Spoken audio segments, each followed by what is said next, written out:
खंडूवे जो कच्चे अंदर बेले खाते जी सरकारी ज़मीन जी मालिकी तां हलंदड़ तकरार ख़त्म न थियो। ॻोठ दड़ल खोसो जे रवासी खोसा बिरादरी जा माण्हू मसला हल न थियण करे एहतजाजन नेशनल हाईवे बंदि करे धरणो हणी वेही रहिया।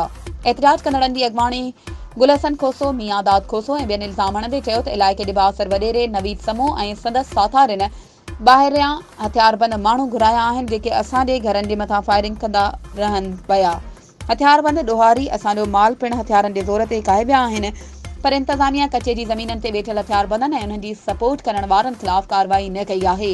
जेसीं ताईं असांजा मुतालबा मंज़ूर नथा थियनि एहतजाज जारी रहंदो। वधीक ख़बरुनि ऐं अपडेट्स जे लाइ असांजे चैनल खे सब्सक्राइब कयो ऐं हा, बेल आइकन खे प्रेस करणु न विसारिजो त जीअं असांजी हर नई अचण वारी वीडियो तव्हां ताईं पहुची